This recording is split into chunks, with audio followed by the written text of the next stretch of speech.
Hello, brothers and sisters, and welcome back to another episode of the Golden Rule Revolution, where we, together, usher in the law of love into our new 5D reality here on Earth.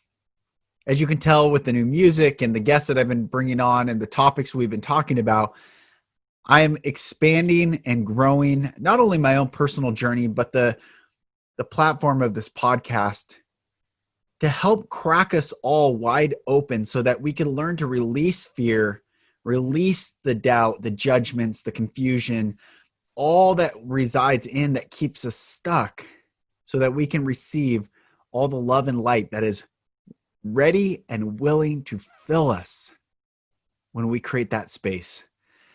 One of the beautiful souls that I've met along this journey is my dear sister Beejal, who runs on Instagram the Infinite Light Studio account. The Infinite Light Studio account. She is a conscious life coach, is what she calls herself. She is such a beautiful soul, and I'm honored to bring my sister Beejal to you and everyone listening in this episode. Well, my sister Beejal, it is so, first of all, thank you for coming on the podcast. This is, like I just mentioned in the intro, I have met more divine souls through Instagram, through connecting. And when I saw your page, even your stories last night, and I could see you said you feel like you've called to be more artistic or creative, and the designs that you're putting out, everything's blossoming right now. And I see that, and I'm excited to have you on. I'm excited to talk. Tell me what's happening. I mean, first of all, give for everyone listening, where are you at? Where are you from? And where'd you grow up? So I'm based in Toronto, actually Mississauga, Canada. And I was born in the UK. I moved here when I was 9 years old. I've grown up in Canada, and right now I am a wife, a mother of 2 children, and honestly, I've kind of thrown everything else out of the window. I'm an ex-corporate marketer. I'm a certified makeup artist. I've worn many, many hats, and I think at this point in my life, there is a voice, there is a pull to express this love that I have within me. And it's not conventional love. It is this energetic, pulsating feeling or vibration that I just feel called to share with the world, and so I'm just doing that in whatever way that happens to be. So if that's writing, if that's, creating art, or if that's podcasting, or whatever it may be, whatever opportunity presents itself, I'm letting the universe guide me. So in a nutshell, that is what I'm about. Did you grow up with any conventional religion?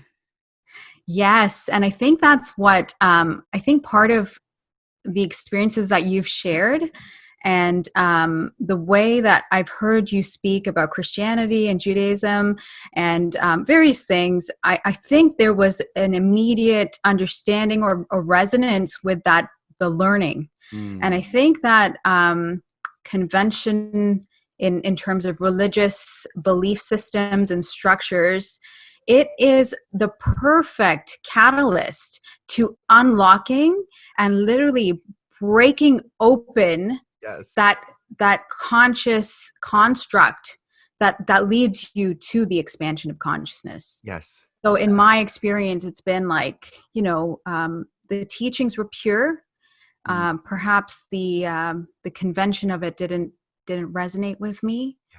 So in my discovery of myself, and without it, it wouldn't have happened in the way that it did. So to answer, that's a long-winded response to your question, but yes, I grew up in a religious as well as a spiritual part of a spiritual organization that has served me so beautifully. Mm. You know, I can honor all these experiences with such gratitude and reverence. Yes.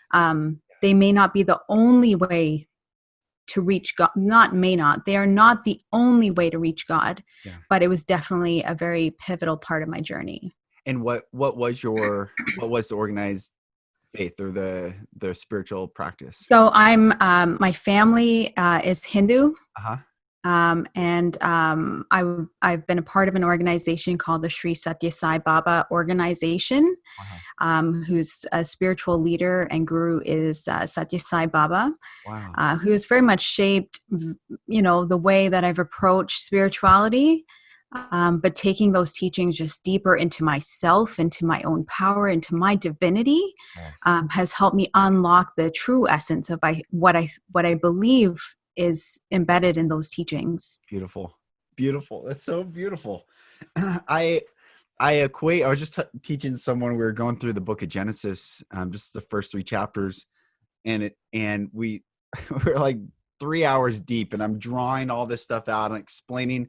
And I said, if you just use this as a framework, just a framework of navigation, and then jump off and expand, and it's so beautiful to take we all come from, I mean, I look at the number, I've never talked about this on a podcast, but this is where we're going to go to. It's going to be beautiful.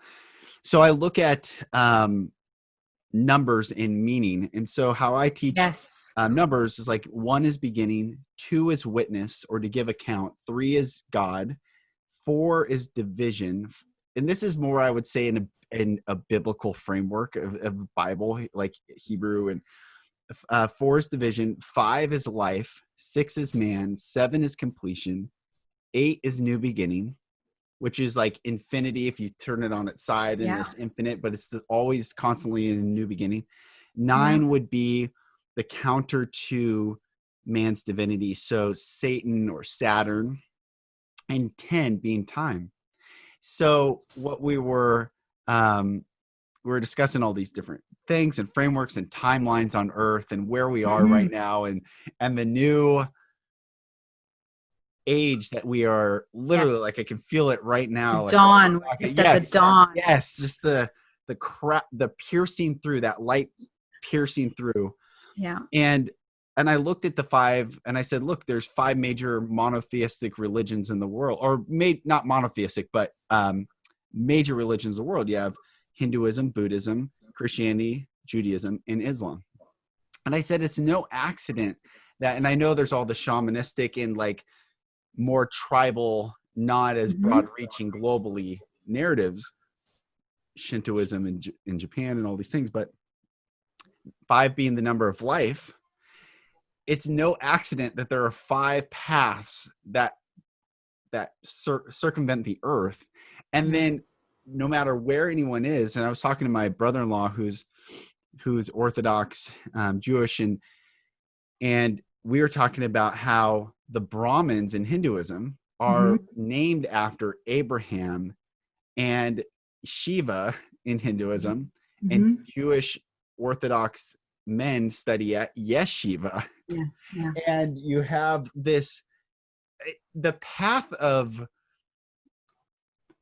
consciousness on the planet through these paths is so fascinating. It is, I don't know where I'm going. It's just fascinating, and it's beautiful.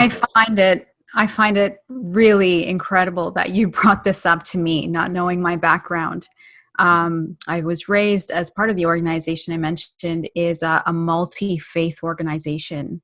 Wow. So I have been educated and brought up in understanding facets. I can't say that I've dived deep in all of the religions, but definitely exposure to facets of all the religions and understanding the deities or the figureheads or the leader, not the leaders, but the messengers of all of the religions. And I never associated myself with one religion, even growing up, even being born into a Hindu family. I never could say I am maybe for a portion of my life.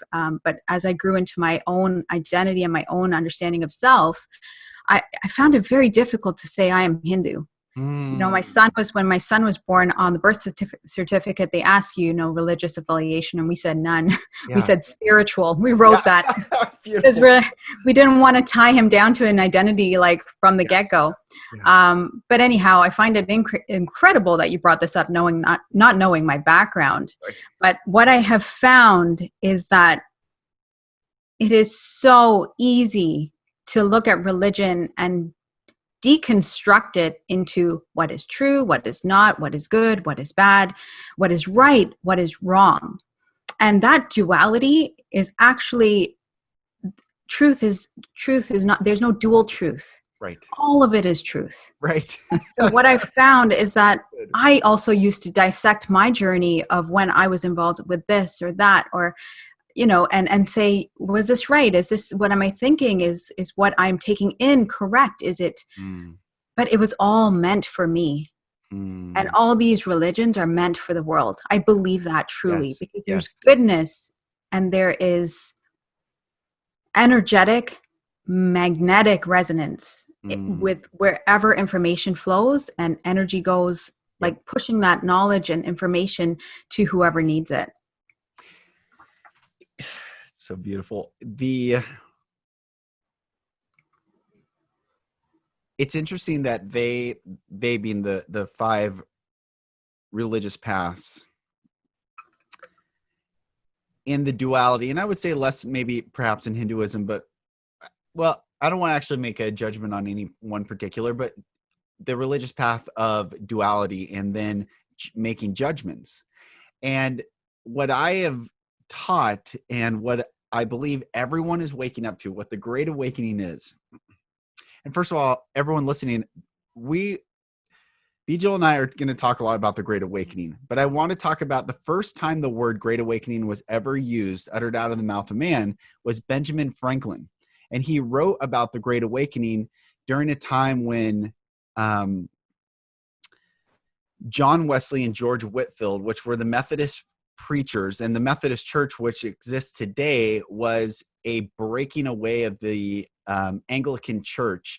And so John Wesley, who came from a very impoverished household in London, was friends with George Whitefield, who came from a very elite family, or maybe that's reversed. One or the other. One came from a low family, one came from a high-ranking family, and they swapped paths. Yeah, so this is what it is. John Wesley came from a wealthy family. George Whitefield came from a non-wealthy family. George Whitefield became best friends. He came to America, into the Americas, became best friends with Benjamin Franklin. Benjamin Franklin published all George Whitefield's sermons, and George Whitefield came through the United States and literally ripped through the land with one message: love God, love people. They were the first abolitionist voices. They were the most staunch anti-slavery, anti-control, and they talked about praying. There's these quotes that no man is greater than his prayer life. He who is not praying is playing. He who is not praying is straying. Like there all these amazing concepts and quotes.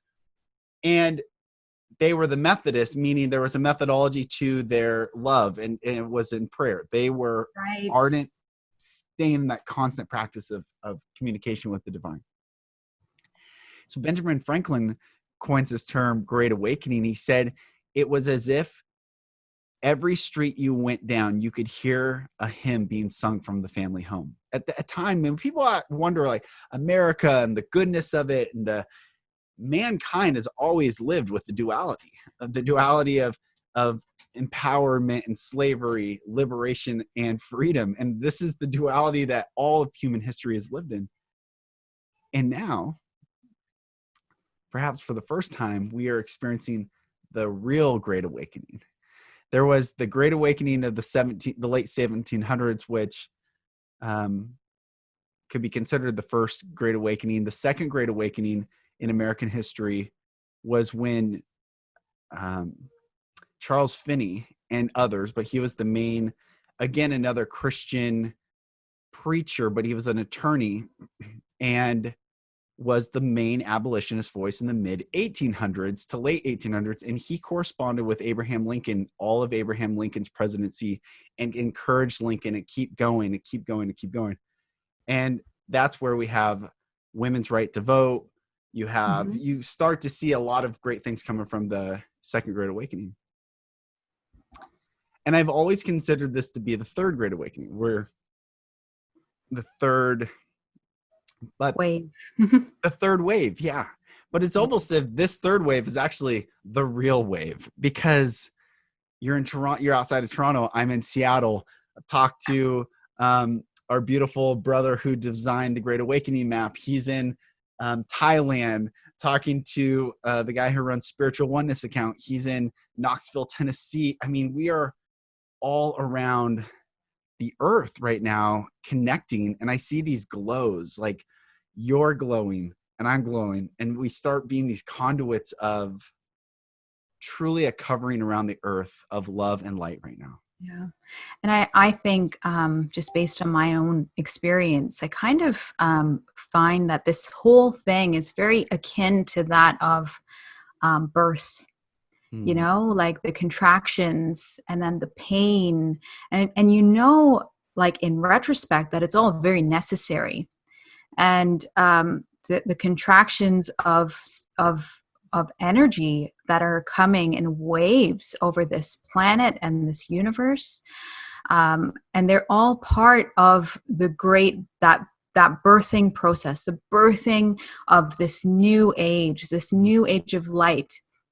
And you spoke of duality and, you know, poverty, like there's always different classes, there is always different struggles. And that duality that was evident in that time was very physical, right? Like, you know, there's people with money and there's people without.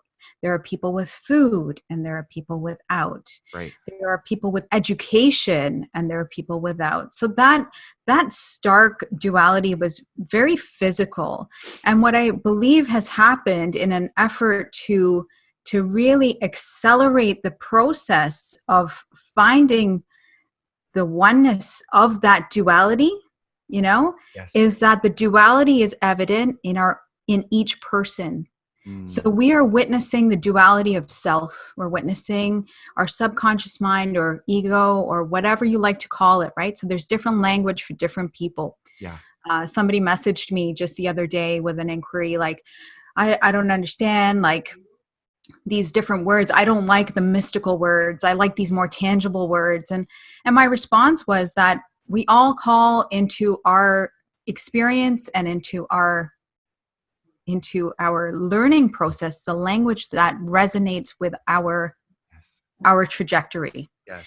So anyway, so this duality is within each one of us. And when we see this from the perspective of I witness the ego, as soon as you say I witness this, you are separating your divinity. Yes. And in that separation, you are able to really identify where your power lies. And you then have a choice to say, light and dark both exist.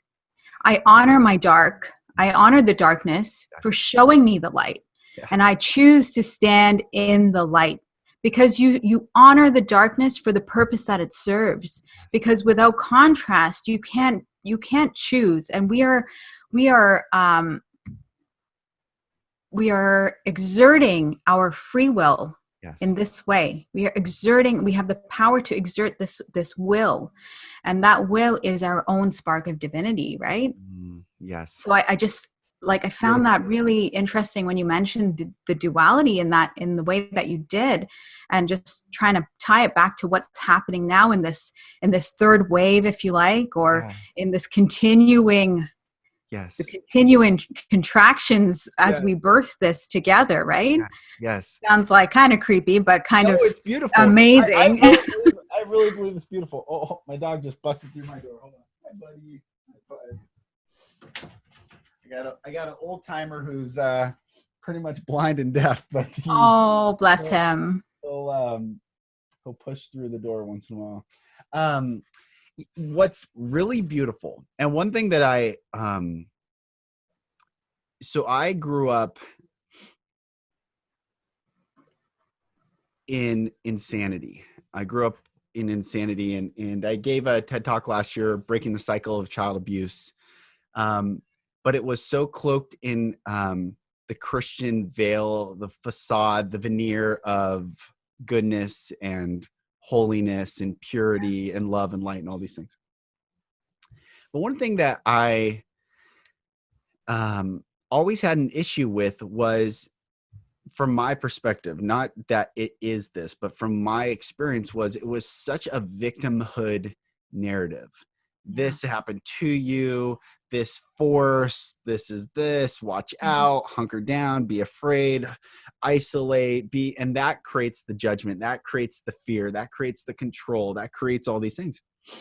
And it led me, when I was 20, I attempted suicide. I literally could not take the trauma of my life, my childhood and current, but also I was taking anthropology classes. I'm holding these fossils that clearly did not align to the new earth, young earth narrative. I'm holding something and I'm being taught something different. And those two collided. And a couple of things I wanted to share, which is so beautiful what you just said. In this duality, I think what's happening is, in our divinity, finally, what is the manifestation of our divinity? I believe it is truly taking 100% responsibility and accountability, and no longer blaming, and no longer being a victim, and no longer being a duality, and saying, in the contrast, I choose this. I rise in this. And truly, some people are choosing darkness. We know the people in this narrative, in this world, that have woken up and chose dark. There are the people that can wake up in the duality and say, actually, I choose this. But they are such a minority. The most of humanity is waking up right now and choosing goodness and love and light. And I don't think it's accidental that the dark forces on this planet are bringing another veneer, a skin color veneer, this narrative of division based on literally the thinnest veil of this flesh host that we are in. The most non-relevant part of us is the last outer layer of us. Right. But it's also bringing everyone choosing unity, one, beauty, love. Like it is our expression of free will to rise above the duality and say, I am choosing. It's just greater. I don't know. It's a rising out of this current, this pool. Yeah. And I think that everything, if you go anything from the coronavirus to the Black Lives Matter movement to literally everything that we see around us, even something as simple as wearing a mask. Yes. It has the power to be so divisive. And I'm seeing it, and I'm seeing it all around us. I'm seeing it in the media narrative. I'm seeing it in the way that grocery stores operate. I'm seeing it in the way that people are judging others. Yes. So there's so much division, but in that, there's also the opportunity, yes, like you're saying, yes, to say no, and to find a way to find the vibration of what feels good. And it doesn't really matter what I choose. And I've been saying this, like having conversations, and just kind of on a very high level, we just have to respect people's decisions because people have to decide whatever helps their mental health. Like on a very, 3D level. Yeah. It is simply that. Do what makes you feel good. Mm-hmm. But if you bring this up to even a 5D level, like, and I'm just dissecting it here, but it is about, and going back to your point of, the way that you grew up. And I think the main thing is in a society, especially when you're coming from a doctrine of sorts, where you have been taught to abandon yourself.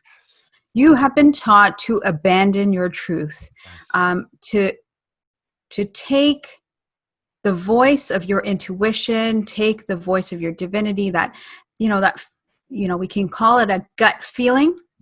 We can call it intuition when it comes in this space and, in your head, kind of that vibration. Or, sometimes you're in such an energetic state of receiving where your body will physically buzz. Yes. But we've been taught to totally negate these three things. Right. And these are the ways that the universe and source chooses to speak to us. Yes. And in abandoning ourselves, you reach such a state of separation from your true self that, there's an epidemic of depression, of anxiety, of suicide rates. And all of these things are just an indication of how far you are from your own power. And we see it everywhere, and it's painful. Yes. But at the same time, it's a very natural response. It's a very, very natural response. So, I know I took that off on a little tangent. It's beautiful. I'm tracking with you. That's really beautiful. All these prescriptive solutions by the system only keep people from not feeling that they're still in the same vibration. They're still and it's not, and here's how I'm going to say something, but for those listening, just because we present ideas doesn't mean there's judgment of anyone or anything. For instance, like the antidepressant, it's not to judge. I was telling someone the other day, like I stand for life. And until we stand for life, lives will not matter. Life matters. The universal concept of life matters. But if we talk about lives, that's relative. And then, well, whose life, what life, how life, black life, blue life, all lives, all these things are their particulars. Until we have that universal truth to protect the particulars, until we can rise up and say, no, love is always unconditional. You've called love down here on this plane conditional. That's not love. Yeah. Life always expands and protects and regenerates. Down here, what you've called life, but you can take or control. That's not life. I mean, that's not living, right? But that's about agendas, right? Yes. That's just like, you have a place where you feel safe and you feel like, that thing has contributed so much to your being and your evolution.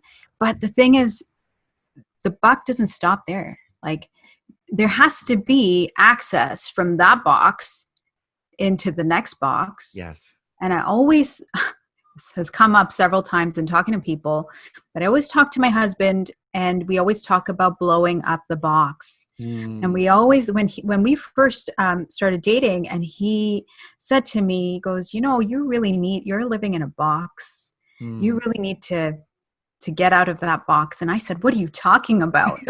Like, what are you talking about? I'm so evolved, and I'm so spiritual, and I'm so all of these things. And he's like, well, I feel like you're limiting yourself. And I had such a visceral reaction to him pushing me, like he would say, well, why can't you do this? And I would say, because like, it's not appropriate, or because this is not right. And he's like, why isn't it right? And needless to say, I blew up that box and several others. That's good. But I had to learn how to question the agenda. I had to learn how to question what was being imposed on me so that I could make an educated decision for myself on whether I wanted it to be a part of me, like without the imposition, but really, do I accept it? Or do I say, thank you, but no, thank you.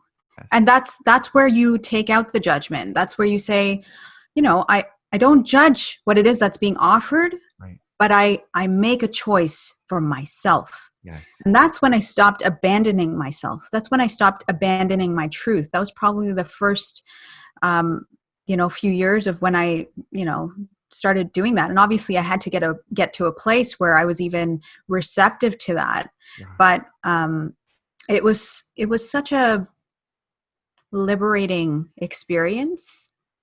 Because once you start choosing yourself, and it's not about me as a person, it's not about Beejal, it's about following my gifts. It's about expressing my gifts. Like, if I'm here, then I want to be here to make the greatest impact possible, not because I want my name stamped on a wall, not because I want to go down in history as anything, but because I feel like the true connection of sharing love, not in the way that it's packaged for us to understand it, but true connectivity and expansive sharing of consciousness, that's what really makes a difference in my life. Yes. It's so beautifully said. The expressing of gifts. There's a verse in the Bible. It says, where the Spirit of the Lord is, there's liberty, there's freedom. And so spirit, source, universe, whatever, when the spirit of love is there, there's freedom. There's no judgment. And I started talking about, so I grew up, and I understand if people are listening from a Christian background or even a Jewish background of Orthodox Judaism, which I study today a lot, there's this fear of abandoning the word God. And in the abandonment of the word God, or Hashem, the name of God, that, how do I say it? It's like falling off the path or antithetical to the path. And so when people say source God, whatever you want to say, there has to be an acknowledgement of all human beings to say even the word God is not God. It's just a word in our our sound vibrations that we communicate and we can conceptualize. But even Paul says in no eye has seen, no ear has heard, that God's ways are above our ways. So literally there's no fathomable way to even express the infinite intelligence and creation of all that is. So if that's the truth, and I think everyone say, yeah, okay, that makes sense, then you can let go of the fear of, if you don't say the word God, or what do you mean by God? Because we all have our own different definitions of God anyway. Our vernacular is different. Our definitions are different. So what I'm telling people is love is the air, the atmosphere, the universe, nature is the greatest teacher of love. The regeneration, the grass we are not to be concerned if the grass withers and it comes back, and the trees lose their leaves and they grow it back. That constant giving, constant beingness of our very existence. And so I share that is that when you say, do you experience freedom and expressing, that is where love is. And if we rose up into love, we would be free beings, which we are. This is what the Great Awakening is, waking up to love, to be freely expressive beings, to not only receive love, to receive the peace of love, but also to be in the presence of others and help them feel the peace of love. Yeah. You and I are just operating as a unified consciousness today, because the things that you're bringing up to me have been so much a part of my own evolution, or, like my own discovery of my own. It's not even my own, really. It's not my own, my discovery of divinity. So I always use the word God. Yeah. God was everything. Yes. And I say it in the past tense, but I ask you to stay with me here for a second. God was everything. So as a child, I learned how to pray to God. I learned how to ask from God or of God everything that I needed. As I got older, in high school, you're faced with the regular things that a teenager does. And I befriended God. At that point in my life, God became my friend. And, just to back it up a little bit, as a child, I was afraid of God.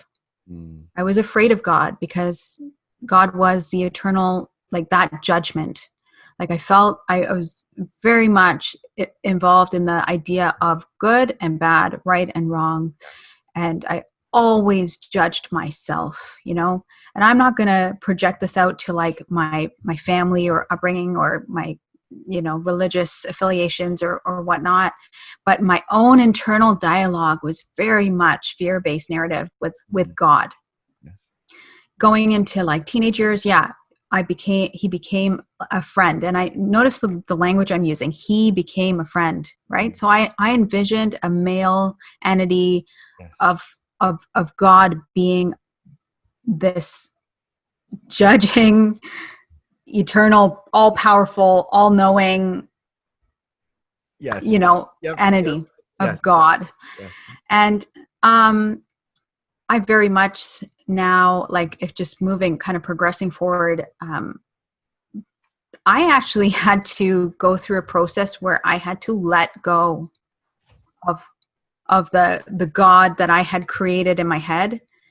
And again, this can sound, it's very scary for me to say out loud almost, because again, there's part of my subconscious mind saying you're doing something wrong. You're abandoning you're in your territory God. you're in dangerous territory. Yeah. But right. I want to say this because it is a process that I've gone through, and I had to let go of the definition I had of God, because the word, that language of using that word, was too limiting for the experience I was having of this energy. Yes. It was too much of a limiting vocabulary. Yes. And so now I can use it, depending on who I'm speaking to. Like, there's different language for different people, and I honor that.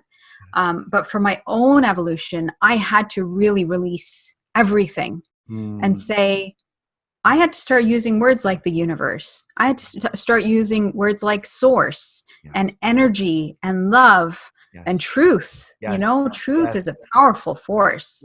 Yes. Truth is probably the word that I can feel most akin to what I know to be God, but I had to let it all go in order to experience the expansiveness of what I was reaching for. I was reaching for all of that through this tunnel that I called God. Yes. And the words themselves were limiting. And so when I released all that, I was able to like really tap into this, to that expansion. And I'm on a quest to keep pushing, like just to be on the edge of the, that expansive experience, always pushing and expanding and growing and that it's just like more space. Yes, that's it. There's more. First of all, this is so beautiful. I'm so glad we're talking, and me too. I don't want this to be our last conversation in any way. There is a rabbi. Let me find his book. What is the book? Oh, Rabbi Kaplan wrote a book called Encounters. And anyone listening, sorry, my dog keeps he's an old timer. So everyone listening, Rabbi Kaplan passed away many years ago. Brilliant. He was a physicist and a professor, and then became a rabbi later on in his life. A really brilliant guy, and he died very early. But he wrote this book called Encounters. And anyone listening, it's a short and powerful read. It's such a beautiful book. But he said, he was talking about no one can fathom God. God is beyond our thoughts. Even human thought cannot even conceive of all these things. And he said this funny line. I love it. He said, it is right to say to the atheist, the same God you do not believe in, I do not believe in either.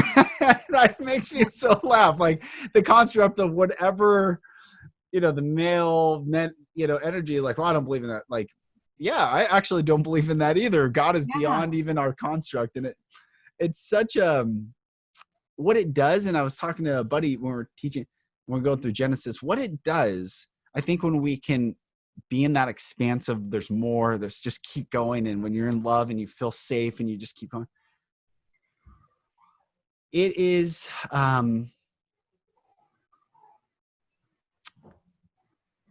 how do I even say it? When we can let go of that precipice and we can keep going, first of all, we can fully wake up to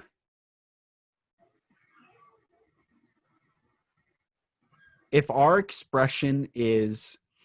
there's more expression, if there's more love, if there's more light, if there's more goodness, if there's more, then anything that restricts more, and not more pain, but more goodness, more love, more truth, more beauty, more compassion, more kindness, more all these things, anything that restricts that is what we need to wake up to and ask a couple questions. I think why? For people, is it why is it restricting? Why does the divine that all exists allow it to exist? This is another question. People say, well, why do bad things happen? If God is good and God loves us, why do bad things happen? This is great. These are great questions. But what it also does is it humbles man.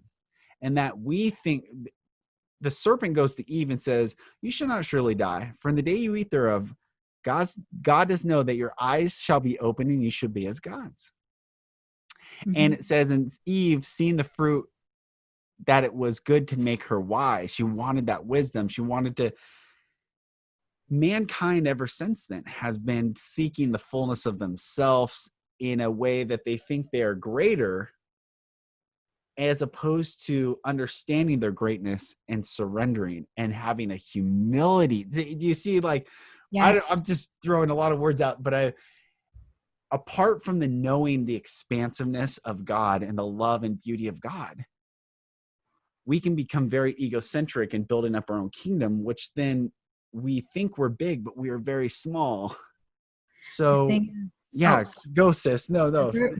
I think we are always, we can never be limited, we can never be so small.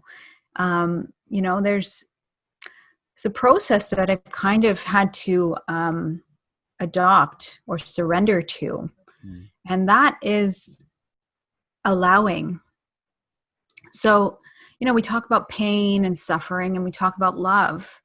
And I think that until you allow all of the pain and the suffering to move through you, like absolutely just say, come, like literally like walking through the fire. But you witness it with such neutrality that it's not pain or suffering. It just is. Yes. And when that becomes, that is just, it is what it is, then everything else that we're talking about, like I'm going to kind of, say the highs and lows, but in true, like if we were to remove all the labels, everything just is. But until you meet yourself at that depth, and you face your suffering, you face your fear, and you realize that that suffering and that fear is simply there to show you another aspect of your wholeness. Yes. That when you experience your love and your joy and that exhilarated feeling of being so connected to everything, that you can have that true love and acceptance for everything and everyone around you. So that it eliminates any judgment outside of yourself, because you eliminate that judgment inside, right? Yes. And then once you are able to do that, that is what you're talking about to me in my language, is a power of creation. Yes. So that power is, we are creators. And I talk about this, on my page, and I've written about this, but I feel that when I step into this place of expansion, that even in my meditations, I have experienced moments of creating worlds, so much so that I've been moved to like tears, physically unable to move. And it's like that joy of being a creator, that experience of becoming energy, is that of the creator, right? Yes. And I think the more that we kind of cozy up to that experience, the more that we're able to function in it. I think the first few times you're just so overwhelmed. And I'm sure like you have your own experiences of when you've, had your mystical experiences or other, just mind shattering experiences. But there's no difference between the energy of God and the creation of God and the creation that we ourselves have the ability to create, the potential to create, or that we are creating. Yes. Okay, a couple of things. I was sharing last night with a friend. Okay, a couple of things I wanted to tackle. This is so beautiful. Okay, so Genesis, the book of Genesis, which literally is the protecting of the genetic code of divine and ordained creation of man. Okay. And that's why Genesis says the seed in itself, the seed in itself, the seed in itself, wow. the seed in itself. If you read Genesis 1, just 1:1, and then I say to people, what? So it says in the Genesis 1:1, in the beginning, God created the heaven and the earth. Genesis 2. And I teach that and is a conjunction of time. So if I have you describe what you did this morning in specific detail, wake up and is a conjunction of time. So it says in the beginning, God created the heaven and the earth. And this is Genesis 1:2. And the earth was without form and void, and darkness was upon the face of the deep. And the Spirit of God moved upon the face of the waters. And God said, let there be light. And there was light. So this is just Genesis 1:1 through 1:3. So a couple of things I want people to understand is that we'll ask a question, who's God talking to? That's the very first question we should be approaching to this. Why is he talking? Why is he speaking these things? Why does he say allow? Who is he saying to allow light? And why is the teaching to be an void? The earth was without form and void, which void means an absence of. So why is there a void which brings darkness, and then the Spirit of God moves, comes in, and God says, let there be light. And so from the pitch void of light comes forth the most brilliant light. And this is what you're saying, like when we can go in, and I tell people, go to the depth of your darkness. Go in. If you need to be in a room with someone who's safe, that you feel safe, because you're stepping in, but that is courage to go into the depth of darkness. And then realize when Jesus says later, without qualification, not if you believe these, of this, if you do these things, if you say this, if you have this, he just literally starts his very first sermon recorded in Matthew. It says, you are the light of the world. And until we wake up to realize, wait, I am the light. So I can go into the darkness, and then I realize, wait, I am the light. I'm not searching for light. I realize if I don't express my light, there will remain darkness. And this is what we're all doing right now, is looking at ourselves saying, whoa, like express, create, expand. This is the creation day, as we get to create, is bringing forth light. Yeah. And just to dissect it, just for the sake of discussion and understanding, if we were to qualify that word world, what is the world? Yes. Do we encompass the whole world, each one of us? Right? Like, how can we qualify that? How can we define it? How can we limit it? It's unlimited. And we ourselves are unlimited. So when Jesus says, yes, that the starting point of in the world, that he gives the descriptors of everything that's happening simultaneously. Well, we always think in a human capacity that the world represents the earth, the heavens up above, the skies, and we think of the sun, and we think of the water and the oceans, and we think of the trees and the animals, and we think of humans and whatever else that we've been conditioned to understand that word to be. But then when you let go of the identity of even that word, yes, like just blow up all the boxes, Yes. right? Take the Yes. word world, replace it with everything, full potential of your being, Yes. right? Or whatever you choose, whatever your experience has allowed you to experience, right? Right. Right. And to understand of it. But I just think that we take language so literally, Yes. and we let Don't it be an limit obstacle. in our literal in the literalness of our language, or we actually remove the limitless possibility of the language. For instance, and sorry, I cut you off, but you made me think, world. Mhm. World is word with love injected into it. The L actually represents love and light into the words. So because now I'm thinking John 3:16, which is a famous verse that many people know, is for God so loved the world that he gave his only begotten son, that whosoever believeth him shall not perish but have everlasting life. Yeah. And then Jesus says, you are the light of the world. Mhm. And then 3 times it says in the Bible what God is. It says in Hebrews, it says, and we know our God is a consuming fire. And fire was the only source of light Yeah. when that was written. And then in John, 1 John, it says God is a light, and in him there's no darkness at all. And it says God is love. Yeah. So love and light exemplified by this fire that emits heat, that emits light, that emits these things, and also consumes. We can give the fear, we can release the things, and that love will take from us what is no longer serving our highest self. Yeah. And at the same time, give to us the freedom, the permission, the horizon to explore. Exactly.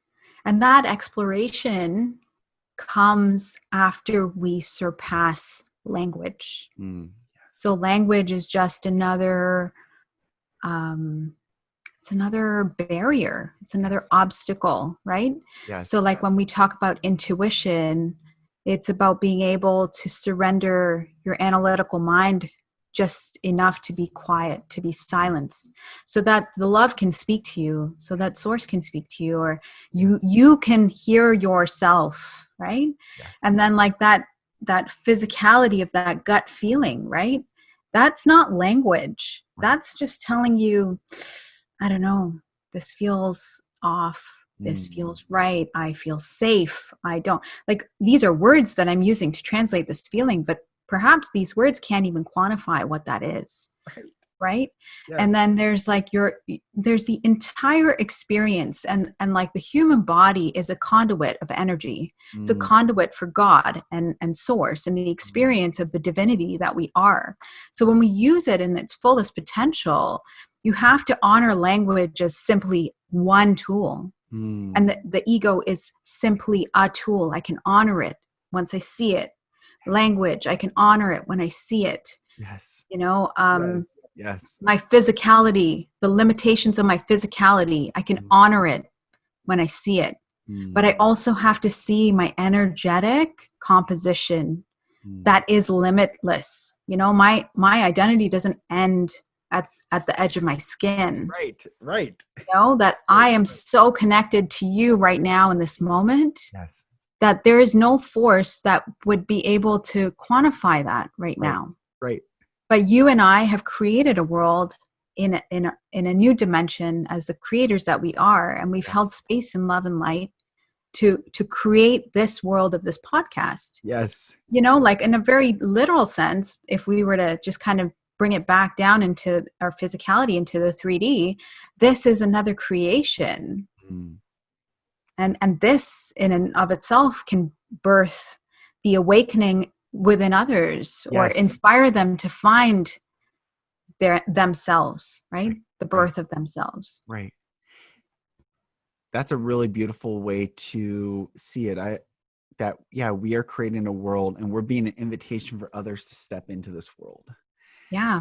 And I've talked about this on podcasts, I don't know, recently, but I was going for a run a couple months ago, 3 months ago now, before the lockdown, before coronavirus, sometime this year. And I know exactly where I was. around the neighborhood, and the words boundless surrender, like it just shot into me, boundless surrender. And I like boundless surrender. I know surrender. I talk about surrender and like surrender, boundless surrender. And while I'm running, I could see myself with no form. There's no form.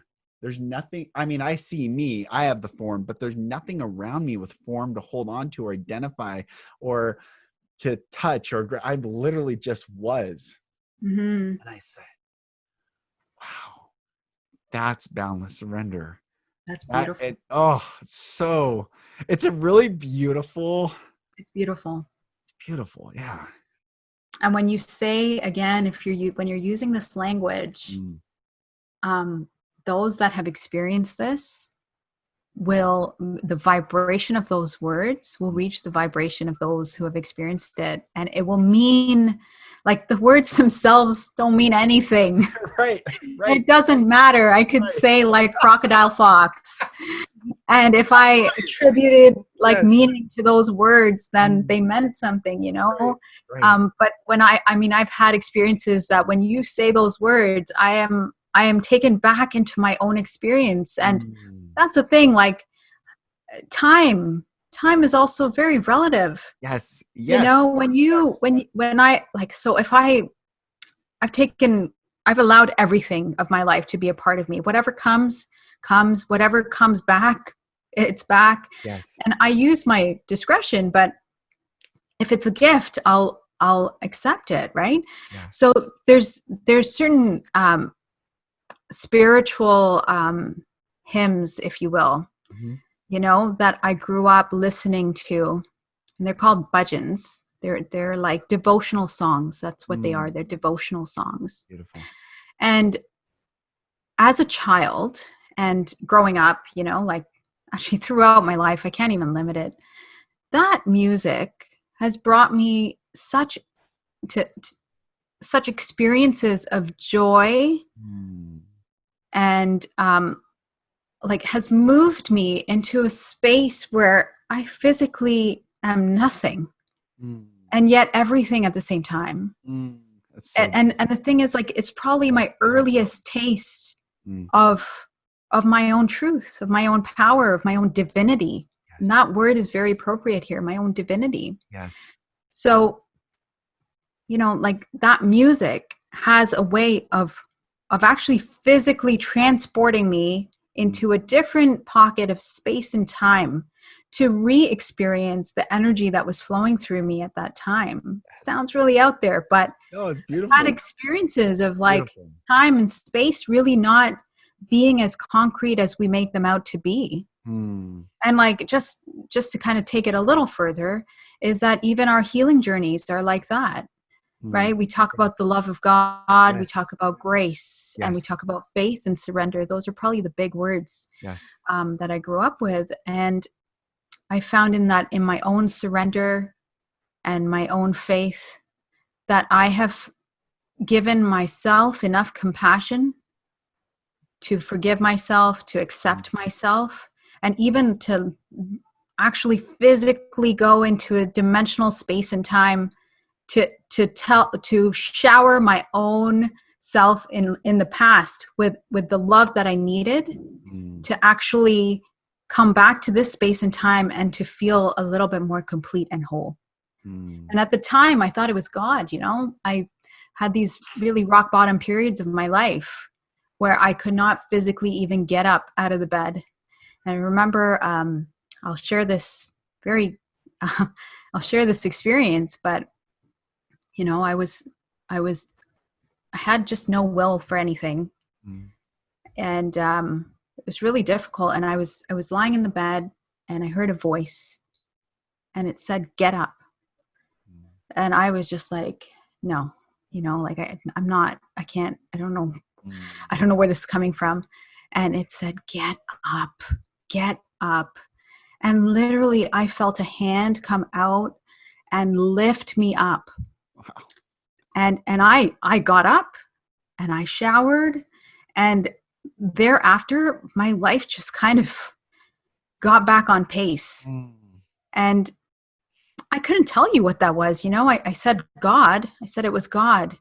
But 20 years later, I was actually at a silent retreat and spent a lot of time by myself, meditating in solitude. And I had this experience of traveling through time. And time travel sounds like such an abstract, crazy idea. Oh, it's beautiful. But it was just I'm with you. this Yep. vision of myself and the witnessing of that self. And I was moved by so much compassion for what I was going through at the time, that all I could do was pour my love onto myself, my past self. And I realized what I was envisioning was exactly that point in time where that voice said, "Get up," and physically lifted me. And I knew. It's not like I thought, I figured maybe. No, I knew that it was me, that it was the power of everything that I am, that everything that I've ever been, that we have the power to heal ourselves, to love ourselves, to make ourselves understand and realize the wholeness that we always have been and always are. So beautiful. Oh, that is beautiful. I'm going to, well, I have, you just, we've gone, I know, well, Rome, I say Rome the conqueror, Rome the suppressor, Rome the empire, Rome the concept, Rome, Cicero says, is the mob. Rome, this low vibration, ironclad suppression of expression, suppression of beauty, suppression of Rome, this concept that Jesus is entered into the epitome of. And I believe that he was the leader of the Essenes, which is the Gnostic group. And that's where the Dead Sea Scrolls, which they haven't been released. Only one author of that translation board released his work, and he was an agnostic, and everyone else was Anglican or Roman Catholic, because it shows the oldest Hebrew script, text on planet Earth, that Jesus was crucified in 88 BC. They called him the teacher of righteousness. He was much older. 33rd, Rome claimed that they killed him at age 33 because 33-degree Mason, 33rd degree level of the highest order of Roman power. I mean, it's so crazy. And what, thanks, Moles. Why I'm bringing this up, why this is so interesting, is I think Jesus was a teacher of individual awakening. Rome made him an idol to be worshipped and then stripped away. Again, that not taking responsibility, stripped away. He keeps saying, "You say that I am." They're like, "Are you God?" He's like, "You say that I am." Well, whatever we say, we create.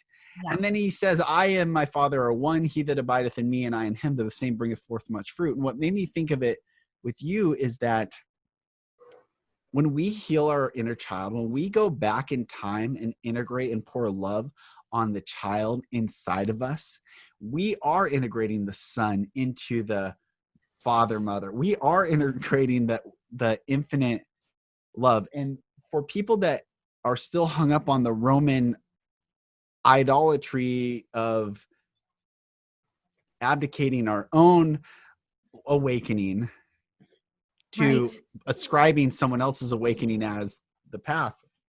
Sorry, the dog. I've never. He's an old time guy, but it's all good. He really loves the conversation. He does He's like, you want me to miss out on this? Yeah, exactly. He loves it. Even what I'm saying, I know this might trigger some people, but I really believe that teaching, the great teachings of self-awakening, are so antithetical to the system, to the deep, what we call the deep state, to the elite power structures, to what I just easily call Rome, the Roman structure of conquering and suppression. But it can never suppress truth, and it's never suppressed awakening. And I think in that totalitarian suppression, that is the brilliance of the light. And this is what I just look at you and I'm watching you talk, and I'm like, this brilliant, royal, divine being speaking right now, awakening, sharing with me different time zones, different countries, different paths, but creating this world, being an invitation for other people to come into this world, awaken themselves, question these things. This is so powerful and it's so beautiful. And I honor you, and I honor that voice, and I honor the courage that you have. You're courageous. And sister. Thank you. And I Sister.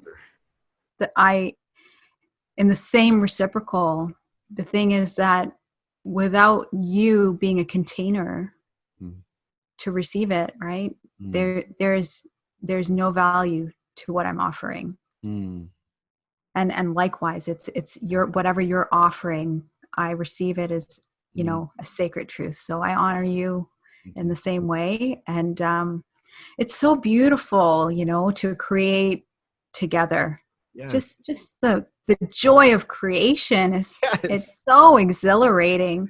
It is. And it's effortless. And I just want to say that, like, to people, when you're living in your truth and you are living joy, there is only ease. Yes. Ease is that indication of alignment. Yes. Ease is everything. Yes. So nothing should be hustling. Nothing should be like difficult. Like, this is so joyous. And we are not anomalies. No, this we're is not. like, this is an indication of truth and love and light. Yes, it's beautiful. Sis, where can people find you? How can people connect with you and talk with you and be with you in even your content? So right now, you can find me on Instagram at Infinite Light Studio. I have quite a bit, in the works, so you can look out for more. All of the information will come through there. I'm hoping to do more podcasts, and I'm sure we'll speak again. Yes. There'll be, I'm working on a guide and workbook, and there'll be much more. So join me there. And if you're not, if you're not active on Instagram, I do have a sign up. Like, you can sign up to my email, so you can be in the know when new things come out. Beautiful. And I'll get the link from you. And I'll put that in the show notes. And sister, thank you. Thank you so much. I have had such a great time here today. Sweet sister, thank you so much for joining. I'm excited to record another conversation with you here very soon, where we go even deeper on these subjects. Blessings and blessings to you, my sweet sister. Everyone, thank you. Thank you for listening. I'm Lucas Mack. I'm the host of the Golden Rule Revolution. In the past, I've said where inspiration and purpose come from treating people like people and nothing less. And really, that is my mission, that you see another sovereign, sentient human being and see them and love them and bless them. Because what you see on the outside, on the external, is just a reflection of you on the internal. If you judge another, you have judgment inside you. If you are afraid by what you see, you have fear within you. So what you see mirrored to you is what you get to do the inner work with right now. And so I'm excited to continue bringing these episodes, these amazing guests, these beautiful light workers to you, to this world. Because this is what I want to share with you, brothers and sisters. If you are tethered and anchored and holding on to fearful, judgmental, indicting belief structures, be they political, religious, economic, you are going to, you're going to have a rough path. You're going to have a rough path. And I don't want you to have a rough path. I want every single soul on this planet to be liberated in love, to be liberated in light. So really do the inner work right now. Detach from all these belief structures where you say, I don't believe this, I do believe. Just let it all go. Explore all that there is to explore. And show love and light wherever you go. Study all religions, study all paths, study all philosophy, study all political and socioeconomic agendas. Look at them and see what brings a sense of relief and freedom and peace, and what creates anxiety and fear and division and judgment. Have the courage to step out right now, brothers and sisters. You are not alone. There is an army of light workers around the world standing for your freedom. So if you're feeling stuck, reach out to my sweet sister Beejal. If you're feeling stuck, reach out to me. We work with people, helping them face their darkest and deepest fears and secrets, that they can speak truth to those, bring light into those dark memories, dark moments, dark concepts or loops, so that they can be free, so that you can be free. So I'm honored that you're walking this journey with me. I'm honored to be with you on these podcasts, and I look forward to speaking with you on the next episode.